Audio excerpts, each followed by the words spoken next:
Bonsoir à tous. Je vous souhaite, parce que c'est le premier cours que nous reprenons pour cette année 2021, eh bien je vous souhaite à chacun une année remplie de bonnes choses et avec tous mes meilleurs voeux pour votre nouvelle année qui s'ouvre pour chacun d'entre vous. Et je souhaite vraiment que vous puissiez être remplis de l'esprit et surtout vivre beaucoup de surprises parce que cette année, eh bien, je pense que nous allons avoir à en vivre un certain nombre. Voilà, donc je vous remercie en tous les cas d'être avec moi dans ce cours que nous allons reprendre. Et le thème que je vais aborder pour ce cours qui recommence, eh bien, c'est particulier parce que je ne l'ai pas fait exprès. En fait, c'est dans la continuité du cours de formation que j'ai commencé l'an dernier.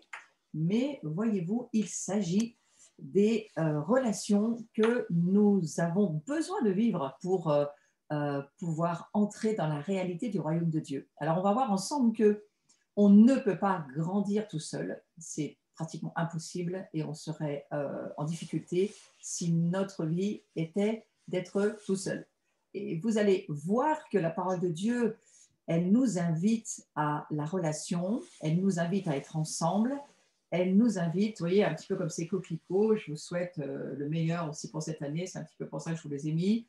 Eh bien, on va voir que nous ne pouvons grandir correctement et dans une bonne maturité spirituelle que si nous sommes ensemble. Alors ça va bien entendu avec tout ce que le Seigneur nous dit depuis, allez, on va dire plus de 2 années maintenant, où il nous concentre sur cette prière sacerdotale de Jésus de Jean 17 qui insiste sur le fait d'être un et d'apprendre à devenir un érade, un seul corps du Messie. C'est pour cela que nos cœurs vont avoir besoin d'être élargis encore et encore et que je crois que chacun d'entre nous, nous avons besoin de réaliser l'importance de laisser le Seigneur transformer notre cœur. Ça fait partie de notre chemin durant ces jours, pour ne pas dire ces mois que nous traversons ensemble. Et cette Pâques que nous avons commencé l'an dernier avec ce départ de pandémie, cette épidémie, et puis qui est loin d'être terminée, à ce qu'on en entend, eh bien, voyez-vous, faisons de cette crise une opportunité pour que nous puissions laisser le Seigneur nous transformer. Il nous prépare, ça c'est sûr. Nos cœurs sont préparés pour être cette épouse qu'il veut offrir à son Fils, qui est l'Église.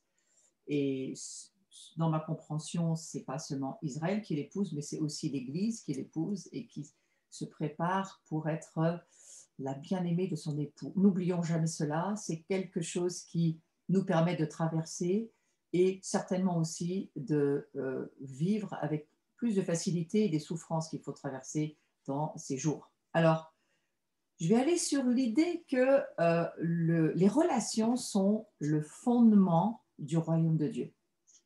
Et c'est bien quelque chose que Satan va viser. Mais ta vie a une extrême importance et Dieu te voit un petit peu comme au travers de cette loupe. Il te voit, toi, dans toutes tes particularités, tes singularités. Il y a une chose qui intéresse Dieu alors que nous sommes appelés à être dans ces relations humaines extrêmement importantes et surtout les relations du corps, du Messie, du corps de Christ que nous sommes. Eh bien, le Seigneur essaye de nous dire à chacun, c'est vraiment important, non seulement de savoir qui nous sommes, de recevoir par l'Esprit Saint la révélation. Il faut lire la parole de Dieu. Moi, je la lis depuis des années et je me dis, est-ce que je connais Jésus-Christ, le grand Melchisédek, est-ce que je le connais vraiment en tous les cas, je cherche à le connaître. Et on est tous, si vous êtes connectés là aujourd'hui, c'est parce que vous êtes également des chercheurs de Dieu.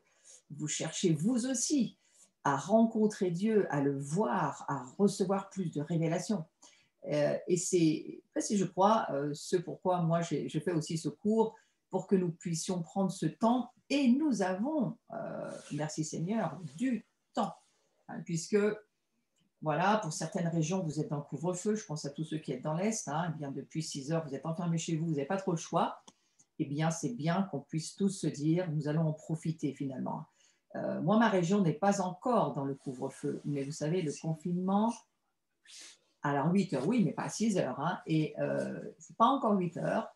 Et nous, on sera aussi obligés quelque part de... Qu'est-ce qu'on fait de ce temps? Alors ce temps, eh bien, prenons-le et écoutons ce que Dieu nous dit aussi. Je vais aller sur ce verset de Philippiens, chapitre 1, verset 3, qui nous dit ceci. Ne faites rien par rivalité ou par vaine gloire, mais dans l'humilité, estimez les autres supérieurs à vous-même. Donc, estimer les autres supérieurs à nous-mêmes, ça demande de laisser nos cœurs être transformés encore et encore. Mais c'est l'école du Saint-Esprit, c'est l'école de Dieu et on doit se le redire. Aide-moi, Seigneur, à voir les autres comme supérieurs à moi-même. Je vous promets que ce n'est pas simple. Et c'est en tous les cas une parole de sagesse pour cette année, peut-être une parole qui devrait nous accompagner tout du long de 2021. Et surtout de ne rien faire par rivalité. Quand on voit ce qui se passe dans l'actualité, quand on voit comment le peuple de Dieu est, qui n'appartient pas à Dieu aussi du reste, mais moi je parle surtout là au peuple de Dieu.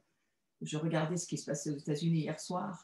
Vous savez, vous voyez ce qui se passe au Capitole, vous voyez comment des personnes peuvent être emmenées, comment dans cette nation on mélange aussi la politique, la religion, tout est mis dans le même bateau. Nous, la France, on a cette chance d'être sous la laïcité et on a cette chance de se dire la parole de Dieu pour nous, elle est ce qui va diriger notre vie et on doit être extrêmement prudent de ne pas tout mélanger. En tous les cas, ce verset, moi, il m'amène à me redire à moi-même, Seigneur, je prie dès le début de cette année de ne rien faire par esprit de rivalité ou par vaine gloire et que la parole de Dieu puisse s'installer en nous aujourd'hui, qu'elle puisse faire son effet en nous, qu'elle puisse produire, parce que c'est elle qui nous rend libre, la parole de Dieu. C'est en écoutant ce que Dieu nous dit que nos structures internes, tout ce qui a été forgé depuis qu'on est tout petit, tout ce qui nous amène à penser d'une certaine manière, je crois que le Seigneur, il est en train de nous dire, prenez ce temps pour faire de la parole de Dieu le miroir et que nous puissions nous voir au travers de ce que Dieu nous dit et nous voir avec les yeux de Dieu.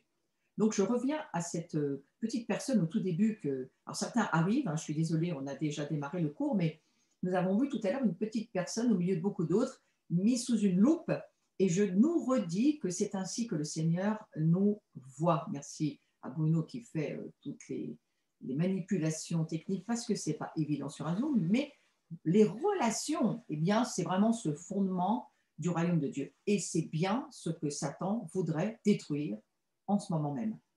Il essaye de le faire et merci Seigneur, nous avons encore pour le moment des stratégies pour pouvoir garder des relations, même si elles ne sont pas, alors le terme à la mode, en présentiel, c'est-à-dire on n'est pas tous dans la même pièce. Mais merci aussi Seigneur, moi je rends grâce à Dieu parce que nos esprits sont un et un seul esprit et que nous pouvons être ensemble même si nous ne sommes pas dans le même endroit, le même espace, le même lieu. Alors ça c'est important de nous redire que notre relation avec les autres chrétiens, c'est un élément extrêmement important de la maturité chrétienne. Et faisons un tout petit arrêt sur image. J'ai besoin des autres. Je ne peux pas me passer des autres. Je ne peux pas vivre ma vie sans les autres. Et c'est, je crois, tellement biblique, tellement simple que parfois, c'est peut-être aussi quelque chose que Dieu nous rappelle dans ces jours. Parce qu'on aurait peut-être une tendance avec l'obligation de ce que nous avons à traverser en ce moment, avec cette épidémie et avec tout ce que ça implique pour nous. Cette distanciation, je déteste ce mot, distanciation sociale, ça veut dire je me mets loin de toi parce que Je crains si je suis tout près. C'est exactement l'antithèse de ce que Dieu nous propose. Dieu, lui, c'est un Dieu d'union, d'unité, de, de, de chérir l'autre, de l'embrasser, de le toucher, d'imposer les mains pour qu'il soit guéri. C'est toute la vie chrétienne, c'est exactement l'envers de tout ça. Alors, prions ensemble, hein, puisque nous le pouvons, prions ensemble pour garder un cœur pur et de ne surtout pas tomber dans cet esprit revendicatif, cet esprit de sédition, ce que j'entendais hier soir. Il y a un esprit de sédition qui voudrait rentrer, je crois, vous savez ce qu'on entend dans l'actualité, bien souvent, c'est le monde spirituel qui bouge aussi, hein, alors que Dieu nous garde de ça. Mais ceci dit, eh bien, je ne l'ai pas fait exprès. Mais voilà, ce cours me dit, je ne peux pas me passer de toi. Je t'aime trop, tu me manques, tu manques à ma vie chrétienne. Je souffre de ne pas pouvoir t'embrasser, te parler, te toucher. C'est normal, c'est partie du cœur de Dieu. Et moi, je nous le redis. Voilà, c'est important. Et il n'y aura pas possibilité de mûrir sans toi. Tu vas manquer au corps de Christ, tu vas manquer à ce que Dieu est en train de faire sur cette planète. Chacun est un manque quand il n'est pas là. Et redisons-le nous, parce que c'est important. Dieu veut que nous sachions qu'à la fois il nous voit sous une loupe chacun. Il connaît le nombre de cheveux qu'on a perdus ce matin. Je ne sais pas si ça lui sert à quelque chose, mais il le dit en tous les cas, hein. Et on doit aussi se dire, ce qui est au fond de toi, ça c'est la pensée prophétique que nous on reçoit dans notre communauté. Et vous êtes vous qui vous branchez, pas tous de ma communauté, il y en a qui viennent d'autres communautés, c'est très bien. Moi je travaille aussi pour d'autres communautés et nous sommes tous dans le même corps du Messie et nous avons tous besoin les uns des autres. Alors il y a cette importance de le réaliser et je vais même aussi redire que aujourd'hui ce n'est pas seulement une affaire d'importance, c'est une affaire vitale. Les combats dans lesquels nous entrons, nous sommes déjà pour certains combats, et il faut en avoir aussi la conscience, nous ne pouvons pas les tenir tout seuls. Et dans les temps qui sont devant nous, nous ne tiendrons pas tout seuls. Je parle même de ma propre communauté. Ma communauté ne tiendra pas seule. Nous devons avoir des bras d'association, des bras d'ouverture, un cœur ouvert, surtout pas de distanciation sociale en termes spirituels, mais au contraire, s'ouvrir. Alors, on a le discernement, on a le Saint-Esprit, on n'a pas à avoir peur de quoi que ce soit. On n'a pas à vivre dans l'inquiétude. C'est une des choses que Jésus nous dit beaucoup de fois. Ne vous inquiétez pas. En gros, ça veut dire ne vous faites pas de soucis. Alors, on doit se le répéter beaucoup de fois hein, parce que c'est pas si simple de ne pas se faire de soucis avec tout ce qui se passe. Mais voilà, on va apprendre à ne pas se faire de soucis, mais à être des prieurs, à être des veilleurs, des guetteurs, des personnes qui nous mettons à disposition. C'est ce que j'entends pour cette année. Mettons-nous à disposition parce que si nous sommes bien disposés et si nous avons un bon trésor dans notre cœur, nous allons pouvoir servir les autres et donner, répandre, permettre à d'autres de bénéficier. Bénéficier, ça veut dire bénédiction, hein, de façon à ce que cette bénédiction du royaume de Dieu puisse toucher d'autres cœurs. Parce que c'est quand même à cela que nous sommes appelés, à agrandir, faire croître. Le cours, c'est nous grandissons mieux ensemble, mais dans notre cœur, il doit y avoir cette intercession de nous voulons voir grandir ton royaume, Seigneur. C'est ta pensée, c'est ton cœur, c'est ton désir. Alors, une communauté de personnes qui s'aiment, qui s'acceptent les unes les autres, alors je vais vous dire des choses qui vont vous paraître extrêmement simples. Mais dans le contexte d'aujourd'hui, replaçons ces valeurs fondamentales du royaume de Dieu, les communautés qui s'aiment. Et ouvrons notre cœur à dire, non seulement j'aime ma communauté, mais je veux aimer les autres communautés. Je veux aimer l'autre qui n'est pas comme moi. Je veux apprendre, laisser l'Esprit Saint me donner la capacité, c'est-à-dire la grâce. On est dans un temps de grâce, c'est encore une année de faveur et de grâce. Une année, ça veut dire un âge. Hein. Je ne pense pas que ce terme signifie une année de 365 ou 366 jours, mais c'est un espace-temps, un âge dans lequel la grâce de Dieu veut se répandre, la miséricorde de Dieu veut passer au travers de nous. Et pour cela, eh bien, Voilà. Ah, comprenons l'importance pour le cœur de Dieu. Ça va être une grosse partie de mon message aujourd'hui. Le cœur de Dieu veut se faire connaître et il aime toutes les communautés chrétiennes, quelles qu'elles soient. Il aime toutes les nations. Et moi, j'ai beaucoup voyagé dans les nations et j'ai à un certain moment donné eu des chocs de culture, mais à chaque fois, je me disais, Dieu les aime tels qu'ils sont, même si moi, je ne comprends pas ce qu'ils font. Ils sont chrétiens, ils ont Christ, ils le vivent à leur manière. Quand on était en Malaisie, avec des choses très étonnantes, ou en Chine, ou au Japon, ou ailleurs. Mais Dieu nous dit, il faut prier, veiller, guetter sur nos cœurs et prier pour que ce monde s'ouvre, et en tous les cas que le monde chrétien s'ouvre. On est bientôt dans la semaine de l'unité des chrétiens, c'est très important. Il faut que notre cœur s'ouvre à nous aimer, à nous accepter les uns les autres. Et ce n'est pas quelque chose qu'on peut faire par nous-mêmes. On ne peut le faire que si nous le décidons. Dieu, lui, va avoir la puissance de le faire, mais il n'a pas la puissance de décision. C'est nous qui avons la puissance de décision. Et ça commence par mon prochain, mon voisin, peut-être dans ma propre famille, dans ma propre communauté, mes enfants. Est-ce que je manque d'amour? Eh bien, le Seigneur, si nous le décidons, il va y pourvoir. Ouais, merci Seigneur pour ça. Et donc, on a ces décisions à prendre d'être à la fois des maîtres et à la fois des disciples. Et c'est très important cela. Nous avons eu dimanche dans notre communauté un culte très particulier et j'aime faire ça de temps en temps. Peut-être qu'il faudrait le faire tout le temps. C'est lorsque ta communauté a des personnes qui débordent de quelque chose que Dieu leur donne, eh bien, chacun va amener quelque chose qui va faire le message et on le fait à plusieurs. Et c'est un partage de ce que des cœurs reçoivent de Dieu. Il me semble que dans la première communauté d'Acte 2, 42, c'est ce qui se passait. Hein. Paul raconte cela en disant, eh bien, tous ne peuvent pas parler, mais on va en prendre 4, 5, 6 et puis on va les laisser faire le message que Dieu veut donner aujourd'hui. Et en fait, c'est cela. À la fois, nous sommes maîtres et à la fois, nous sommes disciples et nous nous laissons enseigner par les autres. Et puis, nous pouvons aussi être nous-mêmes, à un certain moment donné, maîtres en termes de enseignants pour ceux qui ont besoin d'être enseignés. Moi, je crois qu'il faut rester dans cet état d'esprit-là.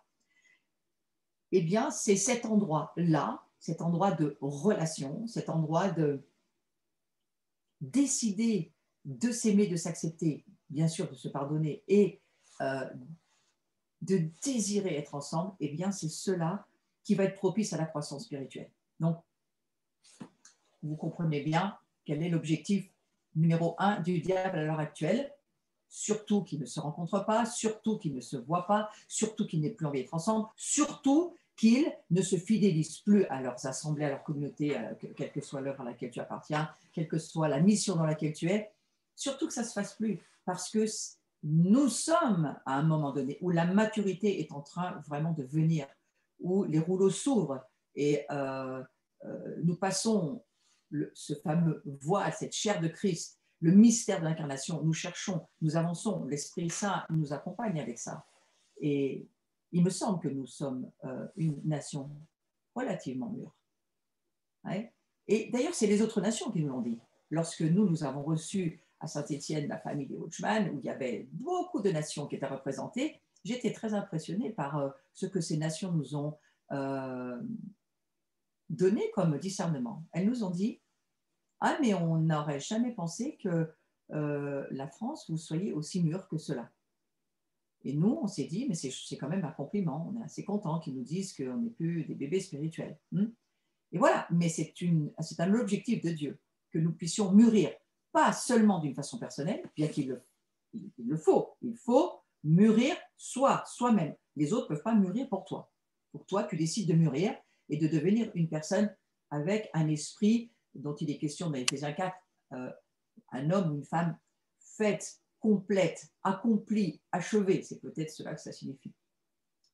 Et l'année 2020 a été pour nous une occasion de, grâce au confinement aussi, hein, peut-être dire ça comme ça, s'il y a une grâce derrière, en tous les cas, on peut en tirer une grâce. Hein, c'est de se dire que, eh bien, nous travaillons à achever notre maturité. Mais ça ne suffit pas que cela soit pour soi. Il faut maintenant que ça s'ouvre à l'ensemble du corps du Messie, du corps de Christ. Donc, c'est ça l'objet du cours. Donc, nous allons aller sur s'engager à s'aimer, s'engager à s'accepter et à s'édifier les uns les autres. Alors, voyez-vous, je prends toujours des petites images, je les cherche pour nous parce qu'elles me parlent et ces images, elles m'ont parlé. C'est peut-être quelque chose que je vous offre en ce début d'année. Eh bien, comme ces deux coccinelles, tendez votre main vers quelqu'un d'autre. Brisez la distanciation sociale, si vous le pouvez. Hein. Je n'ai pas eu envie de mettre des coccinelles avec des masques, et de toute façon, je n'ai pas trouvé ça non plus, mais je trouve qu'elles ont l'air de se réjouir. La joie vient dans un cœur de quelqu'un qui offre son propre cœur. C'est pour ça que j'ai beaucoup aimé ces deux coccinelles. Et puis, je n'ai aucune idée de ce que peut être ce livre, mais je l'ai pris juste pour la couverture. J'aime les autres. Ah, comme ça fait grincer des dents le monde des ténèbres. Hein.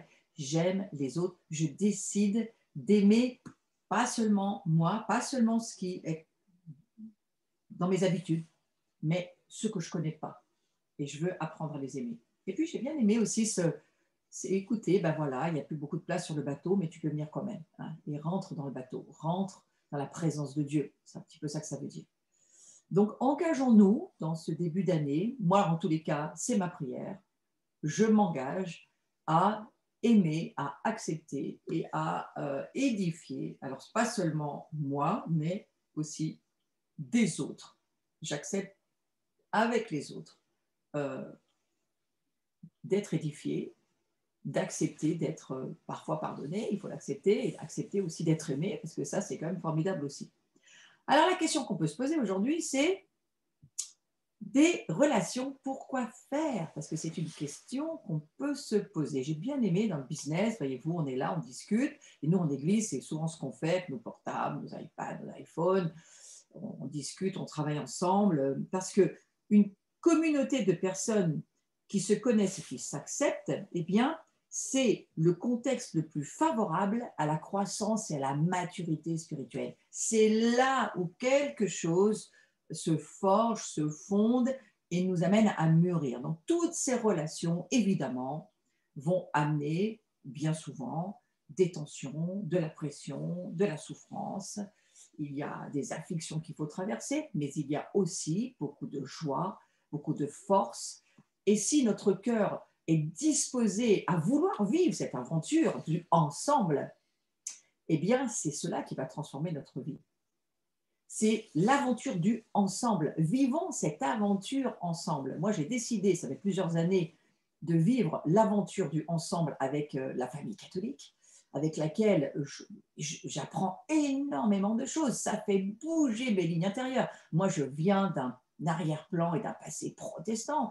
Et le monde évangélique, ça a été aussi une partie de mon chemin. Et puis, à un moment donné, je ne savais plus du tout, d'ailleurs, qui suis-je au fond, hein? Je trouvais dans la parole de Dieu, nous sommes des croyants, nous sommes des chrétiens, nous connaissons Jésus, mais ce n'est pas trop gênant de se donner un nom de famille à partir du moment où c'est de Jésus dont nous parlons. N'empêche que j'ai décidé d'aller sur je veux vivre l'aventure avec d'autres qui ne sont pas du tout comme moi, qui n'ont pas ma culture, qui ne pensent pas comme moi, qui ne voient pas les choses comme moi, mais qui sont chrétiens. Et c'était tellement enrichissant. Et j'aime beaucoup cette idée de dire l'autre, au fond, eh bien, il m'embellit. Hein, plutôt que de se dire, il va me contrarier, m'irriter, et je vais très vite prendre la grosse tête, parce que ça peut être aussi quelque chose qui peut arriver. Eh bien, c'est ce combat à dépenser. Rappelez-vous, hein, on passe de plusieurs mois de travail sur, attention, la maturité chrétienne, c'est d'apprendre en premier lieu le combat à dépenser. Et si nous sommes effectivement dans l'année de la bouche, hein, 5780, je ne reviens pas, j'ai fait beaucoup d'enseignements, beaucoup d'autres l'ont fait aussi, sur l'année de la bouche, c'est-à-dire 80, le mot bouche, paix, qui signifie parole, hein, paix, ça. Nous passons, nous traversons, et nous avons besoin de le déclarer. La bouche, paix, Sar parle. Donc, Pessar, c'est Pâques. La bouche doit dire et déclarer ce que Dieu lui demande de dire et de déclarer. Donc, évidemment que nous sommes dans une année, et ce n'est pas la seule année, nous continuons dans cette année 80, hein, 81, 82, 83, on n'a pas fini, hein, 5700, hein, je ne vous parle pas de calendrier grégorien, mais je vous parle du calendrier hébraïque, puisqu'ils comptent leur année en 5700. Nous sommes dans le 80 et nous entrons dans la 81. Hein, donc, on va avoir 82, 3, 4, 5. Toutes ces 80, 1, 2, 3, 4, 5, 6, c'est l'année de la bouche. Le 80 étant la bouche. Donc, vous imaginez que Dieu est en train de nous dire, la bouche, ta bouche, va avoir besoin d'être transformée. Ta bouche va avoir besoin de devenir ma bouche. Vous imaginez le trajet. Hein? Le guetteur, le veilleur, c'est celui qui va non plus se servir de sa bouche, mais devenir la bouche de Dieu. Alors, vous allez pouvoir trouver sur ma chaîne, là, je suis en train d'ouvrir une chaîne YouTube où je mets tous mes enseignements personnels de ce que je fais dans mon travail d'enseignant.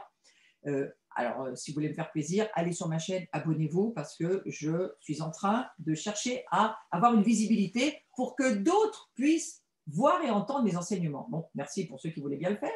Mais ceci dit, cette année de la bouche, eh bien, vous y trouverez en tous les cas, sur ma propre chaîne, cet enseignement de deviens la trompette de Dieu, deviens le chauffard de Dieu, deviens cette bouche que Dieu attend que tu sois. Mais avant d'être une bouche, il faut avoir déjà la pensée, parce que la bouche ne fait que de rapporter ce que tu penses. Et ce que tu penses vient de ton cœur.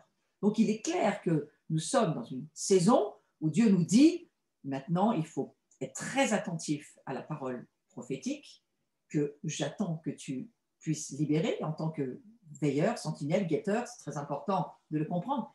Et donc j'attends que tu comprennes que ton cœur doit vivre des transformations. J'aime bien dire vivre des contractions pour des délivrances, c'est-à-dire des libérations dans ton propre être intérieur de ce que Dieu veut y faire. Et nous avons tous besoin de vivre encore et encore des transformations intérieures, des délivrances intérieures, des naissances. Il n'y a rien qui ne peut entrer dans le royaume de Dieu qui ne soit né de l'esprit. Donc, à la fois, nous sommes nés de l'esprit, mais il y a en nous des hommes qui doivent naître de l'esprit.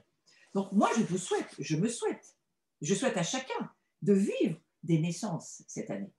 Des naissances pour de nouvelles révélations, des naissances pour de nouvelles paroles, des naissances pour que tu puisses entrer, continuer à marcher sur ce chemin de la sainteté sur lequel nous sommes déjà tous en train de marcher. Mais il faut continuer. On est juste en travail. J'aime bien ce terme travail parce que ce terme douleur, ce terme en hébreu signifie les douleurs que nous traversons pour laisser Christ être formé en nous et pour être les instruments, les outils pour Dieu. Eh bien, ça demande exactement comme pour le travail d'une naissance pour une femme qui va accoucher, ça demande des contractions et ça demande une libération à un moment donné pour que quelque chose vienne à la vie. Et la vie chrétienne, elle marche de cette manière-là. Il faut naître de nouveau, pas seulement une fois parce qu'on a donné notre cœur à Jésus, mais il faut laisser dans l'être que nous sommes venir toutes les naissances que Dieu veut voir venir en nous. Donc, c'est ce que je nous souhaite cette année. Je nous souhaite de laisser à l'Esprit Saint, de lui donner les mains libres pour que, alors que nous prenons les bonnes décisions, eh bien, il fasse en nous ce qu'il est besoin d'être fait pour que nous puissions devenir cette bouche que Dieu veut que nous soyons. La France est une nation de prophètes. Notre cœur est un cœur de prophètes et nous avons besoin de comprendre. C'est ce que Dieu attend pour nous, que nous puissions libérer des paroles de prophètes. Et le guetteur, eh bien, il y veille. Il veille aussi là-dessus. Alors, il est clair que on voit certaines personnes qui veulent du contenu, mais pas la communion. Et je le vois, moi, depuis des années et des années. On veut bien vivre certaines choses, mais on veut bien prendre de droite, de gauche, se former, se préparer. Mais alors, supporter les autres, ça, on n'est pas trop d'accord. Et c'est pour ça qu'il y a une vraie crise dans l'Église. Il y a une crise aujourd'hui dans l'Église. Et moi, je parle avec d'autres responsables d'œuvre et ils sont tous avec une certaine inquiétude, alors qu'on pose au pied du Seigneur, parce que ce n'est pas nous qui portons les inquiétudes, mais il est normal de se poser certaines questions. Et moi, j'en fais partie en tous les cas. Et est-ce que, véritablement, nous voulons vivre la communion? C'est pour ça que j'ai insisté beaucoup au démarrage. J'ai beaucoup insisté sur l'idée de ce que nous décidons de vouloir vivre ensemble avec les autres. Et pas seulement ta communauté à laquelle tu es fidèle, avec laquelle tu grandis, parce que tu ne peux grandir que dans une communauté. Alors, j'appelle communauté, église, locale, œuvre à laquelle tu es rattaché. Mettez pas de valeur sur le mot, mais comprenez l'ensemble des personnes avec lesquelles vous êtes appelés à vivre. Ça peut être la mission, ça peut être n'importe quel autre genre de famille, hein, mais c'est une famille dans laquelle tu vis ta foi, tu le développes, à qui tu rends des comptes, parce qu'il faut bien entendu être sur ce que nous dit la parole de Dieu, hein, c'est-à-dire une équipe apostolique avec des apôtres et des prophètes, et puis avec des personnes de conseil qui sont là, des pères, des mères, qui sont là pour prendre soin. Ça fait partie. On ne peut pas grandir sans avoir des pères et des mères spirituels. Moi, je suis grand-mère, mais j'ai des pères et des mères au-dessus de moi encore aujourd'hui, et je demande des conseils. Ça fait partie de l'espace sécuritaire qu'il faut se donner, que la parole de Dieu nous propose de suivre, hein, pour qu'on puisse être en sécurité chacun. Donc certaines autres personnes, elles viennent par intérêt personnel. Moi, j'entends des personnes, oui, mais je vais là, je fais ça, je fais ça. Même lorsqu'il n'y avait pas ces histoires de distanciation sociale et de pandémie, etc., des personnes qui ne veulent pas la communion fraternelle, elles ne veulent pas assumer cette lourdeur, cette pression de la relation humaine dans on va dire, un contact rapproché et formateur. Elles n'en veulent pas parce que ça les fait souffrir. Donc, j'ai envie de vous dire aujourd'hui, nous avons tous besoin de vivre des souffrances pour le Christ. Je ne parle pas des maladies du diable, je ne parle pas des malédictions, je ne suis pas en train de parler de ça. Mais lorsqu'on parle de grandir ensemble, on parle aussi de souffrir ensemble. Et je crois qu'il nous faut apprendre à accepter d'entendre la souffrance de l'autre, de ne pas nous mettre toujours au milieu, de penser qu'on est le sujet qui approuve. Non, non, c'est juste écouter, parfois accueillir, entendre, apprendre à écouter, souffrir ensemble, en communauté, et apprendre à peut-être pas forcément avoir une opinion sur la chose, mais accueillir la souffrance. Ça fait partie aussi. On n'a pas d'intérêt à faire ça, autre que de savoir que ça nous aidera à grandir, ça aidera l'autre personne aussi à grandir. Alors, ces relations, désirons-les, comprenons qu'elles sont extrêmement importantes pour Dieu, comprenons que c'est une partie des stratégies de l'ennemi pour véritablement nous détruire et nous empêcher de mûrir, de grandir et nous empêcher de fonctionner dans le royaume de Dieu.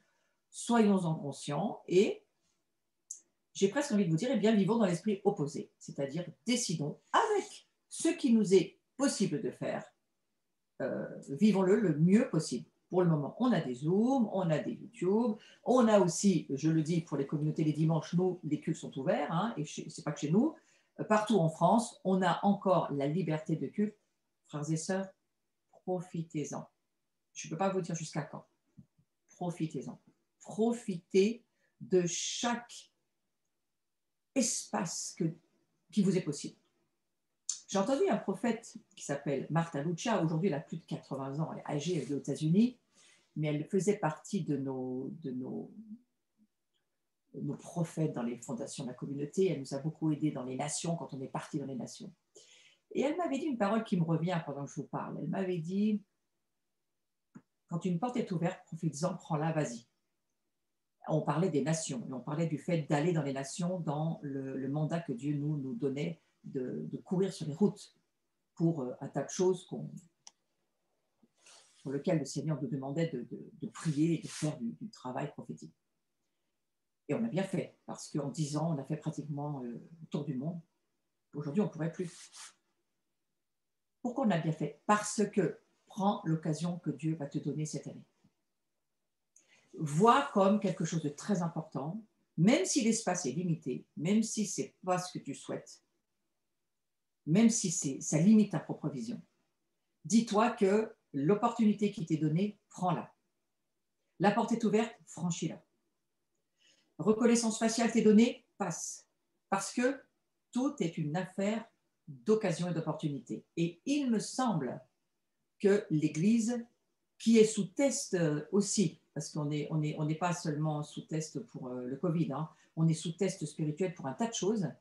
Et ce test-là, je le redis à l'Église que nous sommes là, rassemblés, qui écoute ce que Dieu essaie de nous dire aussi, eh bien, ce test, il est pour chacun d'entre nous. Il est important de ne pas vivre que sur Zoom et de ne pas vivre que sur YouTube, mais de trouver un lieu et d'avoir prendre l'opportunité de vivre véritablement une vraie communion parce que c'est la seule solution pour vraiment grandir en maturité. C'est-à-dire, bon, tu as un travail, tu vois bien la vie quotidienne tous les jours, je suppose que tu vis déjà la communauté de vie avec d'autres personnes, pas forcément chrétiennes. Mais dans le monde du royaume de Dieu, c'est incontournable. Jésus n'a jamais vécu tout seul. Il avait 12 disciples avec lui. Il allait dans les synagogues. Il participait à ce qui se passait dans son temps. Et il était dans des contacts humains extrêmement profonds. Alors, on est d'accord, on ne peut pas avoir des contacts humains tous les mêmes avec tout le monde, mais sûr que non, Jésus ne l'avait pas. Il parlait aux grandes foules, mais il avait quelques-uns très proches de lui, avec lesquels, je pense qu'ils ont eu cette grande chance, hein, les apôtres, les disciples autour de Jésus, eh bien, ils ont dû quand même avoir une sacrée maturité, hein, parce que c'est quand même fort d'y penser. Ouais. Alors, il y a une clé importante qui découle de cela. Nous sommes appelés à donner notre vie pour les autres. Et c'est l'identification à la croix. Nous sommes appelés à vivre pour servir les autres. Et pas nous servir. Et on doit faire très attention à notre cœur dans cette saison. Parce que c'est vrai que on se prépare et on est là et on se dit c'est bien normal. On a des possibilités de tas de choses hein, pour nous former, pour nous préparer, pour remplir ce temps. Nous avons beaucoup de temps, puisqu'aujourd'hui, beaucoup de distractions sont fermées. Il y a un tas de choses qu'on ne peut pas faire. Et ça nous génère peut-être, pour certains en tous les cas, plus de temps. Et bien voilà, prenons ce temps, mais demandons aussi au Seigneur, qu'est-ce que je peux faire pour servir les autres? Parce que la vie chrétienne, c'est d'abord servir les autres. Et ta vie, elle est en transformation pour servir les autres. Et grandir avec les autres, c'est servir les autres. C'est apprendre ce service, cette chose que Dieu va te demander, qui ne demandera pas aux autres, mais qui demandera juste à toi, mais qui fera marcher la communauté, qui fera marcher l'ensemble des relations dans lesquelles tu te trouves, et que si tu n'y es pas, eh bien, il manque. Tu manques. C'est pour ça que j'ai trouvé très intéressant qu'au début, il y avait cette chaîne de petits personnages, un seul passé à la loupe, parce que Dieu nous regarde comme ça. Il nous regarde à la loupe et il nous parle d'une façon personnelle. À la fois, nous sommes dans un ensemble, mais à la fois, nous avons chacun notre relation avec Dieu. Il nous demande des choses qu'il ne demande pas aux autres. Il nous dit des choses qu'il ne dit pas aux autres. Il va faire des choses avec nous qu'il ne fera pas avec les autres, mais qui, si nous les mettons au service des autres, c'est là où ça va être extrêmement riche. Donc Dieu installe les fondements de son royaume au travers du corps que nous sommes. Donc je veux faire un parallèle entre les fondements du royaume de Dieu et le corps du Messie. Parce qu'on peut avoir beaucoup dans notre tête l'évangile de l'Église, mais il n'existe pas l'évangile de l'Église. C'est une fausse doctrine. Jésus n'a jamais annoncé l'évangile de l'Église de Dieu. Il a annoncé l'évangile du royaume de Dieu. Donc, le royaume de Dieu, il a un roi. Le roi, il est souverain. Alors ça, c'est le grand sujet aujourd'hui. Je ne vais pas aller là-dessus, mais il y aura à dire. Hein, le souverainiste, beaucoup de gens sont souverainistes aujourd'hui, et je peux le comprendre, hein, parce que Jésus, c'est un souverain. Mais lui, son royaume, c'est les nations, ce n'est pas une nation. Et il est souverain de toutes les nations. Et il fonctionne avec toutes les nations. Donc, son cœur est un cœur pour les nations. Alors, nous, on a besoin de laisser notre cœur s'élargir aux nations. Et on a besoin de comprendre que l'installation que Dieu fait, ce n'est pas nous qui le faisons, c'est Dieu qui le fait. Nous, on est juste des outils, hein, des instruments, des enfants que Dieu aime. Il veut qu'on coopère avec lui, on participe à sa nature divine. C'est un mystère incroyable. On participe à sa nature. Si nous savions dans la révélation, on ne peut pas avoir une relation totale, mais dans une plus grande révélation, qui nous sommes, peut-être beaucoup de choses changeraient dès à présent, hein, mais nous allons sur le chemin que nous pouvons aller. Et en tous les cas, Dieu, il installe les fondements de son royaume au travers du corps que nous sommes. Donc nous devons faire vraiment un lien entre le corps de Christ, le corps du Messie, le corps de Yeshua, c'est la même chose. Ce corps que nous sommes participe, est utilisé par l'Esprit Saint pour établir le royaume de Dieu, pas l'Église. Parce que nous sommes l'Église. Et que le but de Dieu n'est pas d'installer l'Église. Le but de Dieu, c'est de nous rappeler qu'il est venu pour amener son royaume. Et les Juifs le savaient bien, puisque les disciples, c'est ce qu'ils lui ont demandé à la Pentecôte. Mais alors, voilà, tu es revenu, maintenant tu vas être le roi du royaume. Il dit, ah, il n'a pas dit que ce n'était pas ça. Il a juste dit, vous allez recevoir une puissance, le Saint-Esprit va tomber sur vous, Actes chapitre 1, verset 8, et ce Saint-Esprit-là, il va vous utiliser pour être mes témoins. Témoin voulant dire martyros, c'est-à-dire celui qui donne sa vie pour servir les autres. Et en cela, mon royaume va s'établir. Ils ne sont pas en train de changer, de parler de politique, ils ne sont pas en train de chercher qui sera dans le gouvernement ministériel du royaume de Dieu, ils ne sont pas en train de parler de ça. Jésus a juste dit, soyez mes témoins, mais vous allez le faire ensemble. Et en étant mes témoins, je vais au travers de vous établir mon royaume. Et ce royaume, et je vais terminer cette première partie avec cela, ce royaume se fait comment? Par les relations que nous avons les uns et les autres.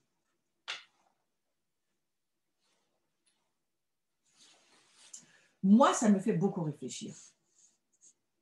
Parce qu'aujourd'hui, on pourrait se perdre dans beaucoup de domaines, se poser des questions dans tous les sens, interpréter les événements à notre manière. Mais il a écrit un livre, le Seigneur, qui s'appelle la Bible, qui est la même pour tout le monde, le best-seller du monde entier du reste. Hein. C'est toujours le livre le plus lu dans le monde. Et jamais personne n'a pu détruire ce livre. Et la Bible nous dit ceci, elle nous dit, je reviens pour installer mon royaume. C'est ce que nous dit l'Écriture. Le prophète Zacharie a même annoncé qu'il poserait ses pieds sur le mont des Oliviers. Donc, vous voyez, l'incarnation du Tout-Puissant, il a des pieds. Vous allez me dire, bah oui, Jésus avait des pieds. Oui, mais il a des pieds. Dieu s'incarne en Christ et ses pieds vont se poser de nouveau sur la montagne des Oliviers. Si vous n'avez jamais lu Zacharie 14, lisez ce chapitre avec la révélation de cette année. Et il revient parce qu'il n'a jamais changé d'avis. Il va établir son royaume. Son royaume sera composé de toutes les nations, mais son trône se trouvera à Jérusalem. Alors, au milieu de tout ce qu'on vit, il ne faut jamais perdre cette vision du royaume et se dire, eh bien, remercions Dieu parce qu'il a besoin de nous aujourd'hui en tant que témoins et en tant qu'instruments pour que son royaume s'établisse là où nous sommes, au travers d'un corps.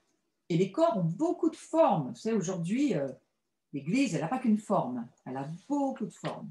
Et ouvrons nos cœurs demandons à recevoir la révélation de ce qu'est l'Église. Aujourd'hui, on parle beaucoup d'ecclésia, si vous n'avez jamais entendu parler de l'ecclésia. Hein, c'est cette Église des croyants des nations et qui est reliée évidemment avec les Juifs messianiques. Et cette ecclésia, c'est pas l'Église dont on a entendu parler pendant des années avec une liturgie, c'est pas cette Église-là. C'est un terme qui vient du IIe siècle, hein, du 1er siècle, là où, quand Jésus vivait, et qui, quelque part, veut dire c'est ce lieu où, du temps des Romains, on prenait des décisions gouvernementales. Alors, ce n'est pas une mode que de dire aujourd'hui nous allons gouverner au travers de la parole prophétique moi, ça fait presque un petit peu peur d'entendre ça, parce que ce n'est pas nous qui allons gouverner premièrement, c'est Christ qui amène son gouvernement au travers de nous, au travers d'hommes et de femmes, je reviens au premier verset, qui ne font rien par rivalité ou par vaine gloire, mais qui ont saisi l'importance de l'humilité et de considérer les autres au-dessus de nous-mêmes, c'est-à-dire rester toujours enseignables et se dire que les autres ont une responsabilité de nous amener leur révélation. Comme moi, je vous amène les miennes, mais un jour, c'est peut-être moi qui vous écouterai. Et grandir ensemble. Et c'est en cela que le royaume peut commencer à s'établir. Alors, la gouvernance, elle vient principalement de prieurs, de guetteurs, de veilleurs qui écoutent Dieu. Moi, je fais beaucoup le lien, je ferai peut-être plus tard, quand j'aurai sur d'autres domaines, nous pourrons aller ensemble, mais je fais beaucoup le lien entre le guetteur et celui qui va être un instrument pour voir, entendre et comprendre ce que Dieu veut dire concernant son royaume et concernant ce qu'il veut dire à ce monde. Il y a beaucoup de domaines, il y a beaucoup de tours de guetteurs, et les guetteurs n'entendent pas tous la même chose. Et on a besoin d'entendre pas qu'une voix, mais beaucoup de voix de ce que les guetteurs entendent et les mettre ensemble pour qu'on puisse ensuite avoir une vision plus large et une compréhension plus large de la parole prophétique. Moi, j'écoute les Américains, j'écoute les Japonais, j'écoute les Chinois. Et c'est parfois étonnant de se dire, tiens, on entend tous la même chose en ce moment. Ou pas, on n'entend pas du tout la même chose.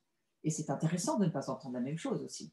Alors, nous nous formons, et moi, j'aimerais juste que vous puissiez bien comprendre que Dieu, il installe les fondements de son royaume au travers de nos relations.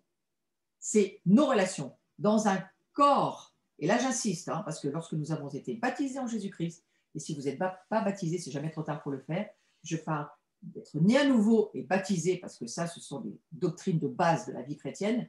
Et à partir du moment où vous êtes baptisé, vous n'êtes pas baptisé seulement pour vous, vous êtes baptisé pour vivre dans un corps. Et c'est face à ce corps local, c'est cette communauté humaine que l'Esprit Saint va mettre autour de vous, vous allez choisir pour aller y vivre votre foi, et c'est au travers de cela que vous pouvez mûrir. Alors, il établit son royaume au travers des familles naturelles et des familles spirituelles. Et je trouve très intéressant d'y penser. Peut-être c'est une évidence pour vous, mais je peux vous dire que ce n'est pas une évidence pour tout le monde. Et qu'il établit, en parlant de Dieu et en parlant de l'extension des cieux, puisqu'il est le Père des Lumières, il est le Père qui vit dans les cieux des cieux.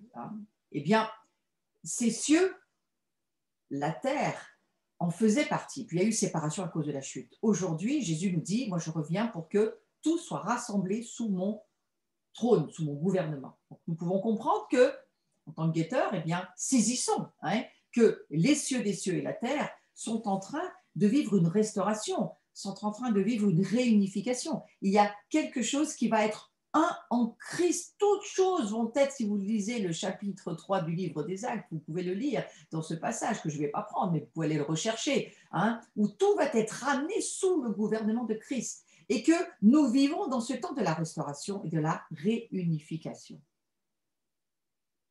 Alors vous allez me dire, eh bien là, ce qu'on est en train de traverser, eh bien oui, évidemment, eh bien oui, c'est une attaque démoniaque. Et si vous lisez Apocalypse 12, vous allez le comprendre. Le diable est descendu avec une grande colère et il va essayer de, je vous le dis en français courant, détruire et éliminer, tuer tous ceux qui bougeront. S'il peut le faire, il le fera, il détruira les chrétiens le plus qu'il pourra. Il est descendu avec une grande colère et il veut détruire le peuple de Dieu. C'est ce que dit Apocalypse 12. Vous savez, les chiffres sont toujours extrêmement importants. Si vous lisez ce passage, vous comprenez bien pourquoi. Et ce que nous vivons aujourd'hui, on pourrait peut-être commencer à parler de tribulation. En tous les cas, pour moi, c'en est une, ce que nous traversons. Ce n'est pas un moment agréable. Et je vois vos visages et je sais très bien que vous en avez conscience. Je vois vos têtes. On n'est pas en train de « Wouhou, youpi, bonne année ». Non, on est en train de se dire ce sont des temps difficiles qui sont pour nous un apprentissage. Nous allons apprendre beaucoup de choses concernant là où nous en sommes. Et si ça fait plus de 2000 ans que ça dure, et que Jésus revient bientôt, il y a bien un moment donné, il va revenir. Ouais. Alors, tout comme Jésus a bâti son royaume sur la révélation de Pierre, quand Jésus demandera à Pierre, Pierre, qui suis-je? Peut-être, c'est une question, il me semble, que Dieu pose à pas mal de personnes cette année 2021. Nous, il nous l'a posé dans notre communauté chrétienne de l'abri. Où est le roi des Juifs? Les rois mages posent cette question à Hérode, et Hérode repose la question au roi mage pour savoir, lui, pour avoir les renseignements pour le massacrer s'il pouvait. Les rois mages, eux, posent la question à les mages, rois mages, en tous les cas, posent la question à Hérode. Ils cherchent à savoir, ils savent. Mais nous, il nous pose cette question aussi, le Seigneur. Où est le roi des Juifs? Où se situe ton cœur par rapport au roi des Juifs? Où se trouve-t-il dans ta vie? Parce que ça, c'est une vraie question. Parce que ce roi des Juifs, il est donc bien question d'un royaume, pas question d'église, il est question d'un royaume. Et ce royaume dont il sera le roi de tout l'univers, de toute la planète, de tous les cieux, est-ce que vous pouvez imaginer? Donc, on monte dans une maturité en 2021. On monte dans des questions qui nous paraissent anciennes, qui nous paraissent avoir été des questions qui nous ont déjà été posées. Mais vu que nous avançons dans des cycles, on n'avance pas en linéaire hein, dans la pensée divine, on avance en cycle, en cercle. Et vous remarquez que les fêtes de l'Éternel, que les saisons, ce sont des cercles qui recommencent et qui recommencent, mais qui ne sont jamais les mêmes. Vous vivez des hivers, mais ce n'est jamais les mêmes. Vous vivez des étés, mais ils ne se ressemblent pas. Vous vivez des automnes, mais c'est toujours différent, parce que vous grandissez, vous maturez, vous avancez dans votre vie chrétienne. Eh bien, la même chose, cette question, où est le roi des Juifs? Jusqu'où se situe ton cœur par rapport au roi juif? Parce que nous sommes dans ce temps où Dieu nous dit, il faut que tu sois clair avec Israël. Il faut que tu sois positionné, aligné, que tu saisisses l'importance de saisir tes racines hébraïques. Tu ne peux pas vivre dans mon royaume si tu n'as pas les valeurs et les fondements de mon royaume. Le roi du royaume de Dieu est juif.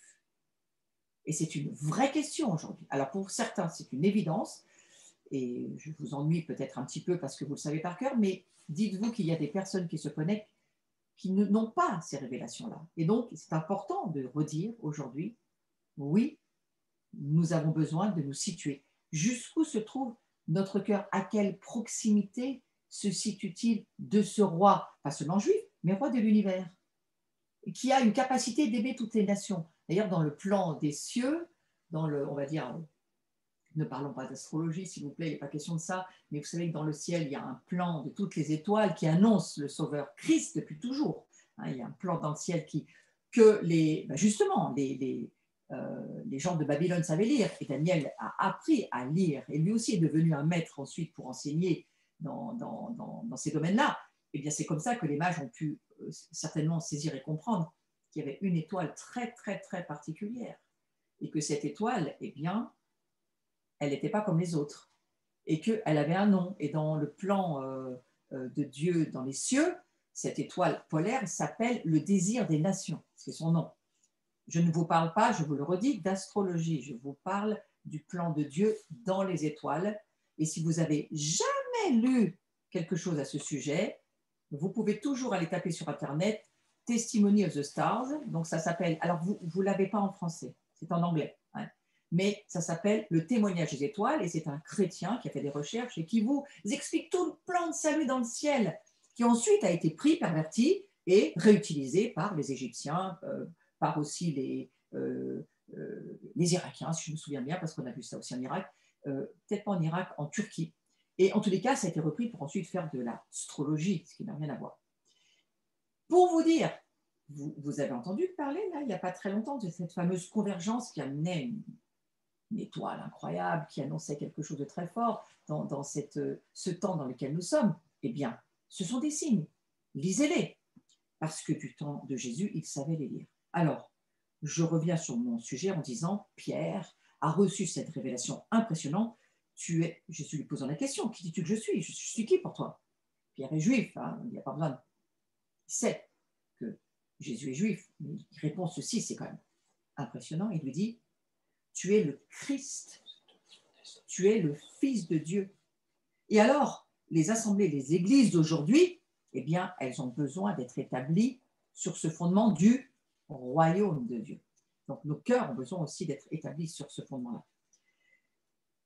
Je vais aller sur l'idée que l'Église, c'est une relation, ce n'est pas une religion. Ça aussi, pour certains, c'est une évidence, pour d'autres, c'est une explosion. Et il nous a été dit que cette année allait être une année d'explosion pour certains. Un certain nombre de personnes, le paix, signifiant en lettres hébraïques, hein, je suis toujours sur cette lettre paix du 80, veut dire aussi explosion, le P de l'explosion. Eh bien, c'est une explosion lorsque la révélation nous est accordée. Sachez qu'on ne sait rien par nous-mêmes. Donc, ne soyons pas orgueilleux en nous-mêmes de dire « tout ça, je le sais ». Mais humilions-nous et disons au Seigneur « merci de me l'avoir révélé ». Parce que, exactement comme Pierre. Pierre, il a eu ses reniements juste derrière, hein, parce qu'il avait un cœur qui n'était pas justement propre à ce moment-là. Et Jésus s'en occupera de son cœur. Et il priera beaucoup pour Pierre, pour qu'il ne perde pas la foi, d'ailleurs. Et nous prions aussi, nous, les uns pour les autres, pour que nous ne perdions pas la foi. Parce que ça pourrait arriver avec tout ce qui se passe. Et finalement, Jésus dira, Pierre, ce que tu sais, ce n'est pas par toi-même que tu le sais. Hein. C'est parce que l'Esprit Saint, le Père, te l'ont révélé. C'est grâce à eux que tu sais ces choses. Alors nous, la même chose. On a cette grâce aujourd'hui. Tout le monde ne l'a pas. Prions pour que d'autres puissent l'entendre. Mais en aucune manière, l'Église est une religion. L'Église est une affaire de relation, exactement comme le royaume de Dieu. Nous sommes des enfants de Dieu. Le Seigneur nous dit d'enfant, il faut passer adolescent. D'adolescent, il faut devenir père et mère. Il faut garder cet esprit de famille en nous disant, mais nous sommes appelés à entrer dans une relation familiale.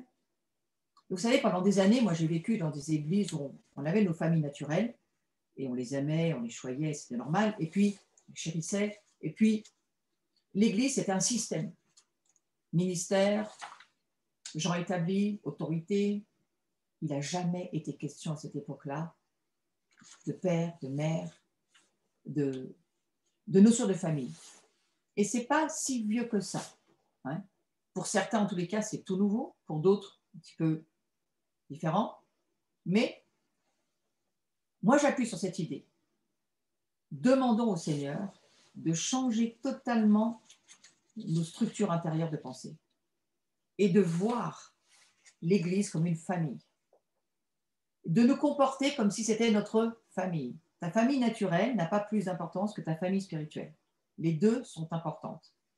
Et que c'est tout un réapprentissage qu'il faut avoir. Comme il y a un père et une mère qui ont autorité dans un foyer, et bien dans une communauté chrétienne, un père et une mère ont autorité, mais ce sont des personnes qui sont des pères et des mères. Et on a besoin d'un grand lavage et nettoyage, peut-être une réinitialisation de notre téléphone intérieur, de nos pensées, de notre façon de voir les choses. Parce que nous avons été tout de même formatés, pour certains en tous les cas, qui ont un certain âge, à cela. Et merci Seigneur, il nous a accordé cette révélation. L'Église n'est pas une religion. Et la vie d'une Église, elle n'est pas régie par des lois ou par des règles. Là encore, il faut demander à l'Esprit Saint de faire un grand nettoyage. L'Église n'est pas régie par des règles et par des lois. Regardez tous les mouvements monastiques, hein, ils ne sont pas tenus, c'est très compliqué. Tout ce qui était régi par des règles et des lois, ça ne tient pas. L'Église, elle est régie par son cœur.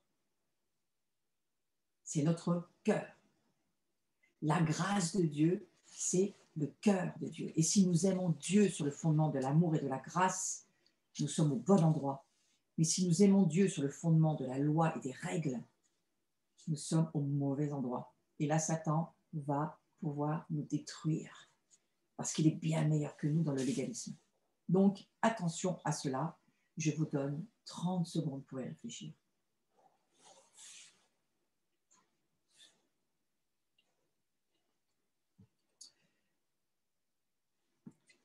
Certaines personnes, elles vivent par Internet. Alors, il n'est nullement question de ce que nous vivons aujourd'hui, parce qu'aujourd'hui, c'est autre chose. Mais je parle des années passées, bien avant ce confinement. Je voyais un certain nombre de gens qui vivaient leur vie chrétienne par choix, Internet. Moi, j'ai ouvert un site, j'ai ouvert un Zoom depuis des années. Nous avons offert d'avoir des relations pour que d'autres qui sont dans des déserts spirituels, des endroits où il n'y a rien, personne, des personnes qui meurent, qui perdent la foi, nous avons responsabilité de tendre une main et de dire nous sommes une famille, on t'offre ça. On ne peut pas t'offrir plus, on n'a pas de jet privé, on n'a pas de téléportation, mais on peut t'aider. Donc ça c'est juste. Je ne vais pas aller là-dessus. Hein. Mais il y a certaines personnes qui, par choix, ont décidé de ne pas vivre la communion fraternelle, de ne pas vivre dans une assemblée, de ne pas vivre avec les autres, mais de vivre seul. Eh bien, moi, je vous dis, c'est un mauvais chemin. Et c'est un chemin qui, aujourd'hui, ne sera plus praticable et qui va amener, on va dire, une mauvaise transformation. Et vraiment, je vous conseille de ne pas faire cela. Et je vous conseille d'y faire attention. Et puis, il y a bien entendu cet esprit grec hein, qui est encore plus ou moins là chez beaucoup de gens et qui cherche les nouveautés. Alors, on va sur tel site, tel machin, parce qu'on veut savoir quelle est la nouvelle parole. Là encore, je vous conseille de ne pas suivre ce chemin-là, ce n'est pas le bon chemin. Tu peux devenir un expert, une personne très capable, remarquée dans un secteur, même dans l'Église. Hein, voilà. Mais tu peux être un ministère bien formé, rempli de connaissances, rempli de bonnes choses. Mais si ce n'est pas Dieu, par son esprit, c'est pour ça que ce cours s'appelle « Marcher par l'esprit », si ce n'est pas l'Esprit Saint qui a pris son aide, son habitation, qui vit en toi et qui a pris ton cœur et ta vie pour lui être ce qu'il désire être en toi, et que toi, tu conformes ta pensée à ce que lui te demande de penser, ça c'est tout qu'on va dépenser. Si ce n'est pas cela, tu peux être très compétent, tu peux être très bon, tu vas avoir beaucoup de savoir, mais ce n'est pas Dieu, ça ne marche pas, ce n'est pas le royaume de Dieu. Donc, soyons attentifs à cela. La religion peut offrir beaucoup de choses, mais c'est qu'une religion. Et je crois que la réinitialisation dont il est question depuis plus de 2 ans pour les églises, les assemblées, ceux qui en tous les cas essayent d'écouter l'esprit prophétique, eh bien le Seigneur nous dit, moi je cherche des adorateurs en esprit, en vérité. Ça veut dire quoi? Ça veut dire, je cherche des amoureux de moi, de mon royaume, de ma vie. Je cherche des personnes qui m'aiment passionnément, qui vivent pour moi, qui ne vivent pas pour eux, qui vivent pour ce que moi je leur offre, ce que je suis pour eux. Moi, c'est ce que je comprends. Ce que je comprends, c'est que nous pouvons vivre dans une relation proche, profonde, une relation qui nous amène à nous unir, à entrer dans une communion et à la fois avec Dieu, mais pas seulement avec Dieu. Il faut chercher cela avec les autres. C'est en cela que notre cœur a besoin de tellement de transformation.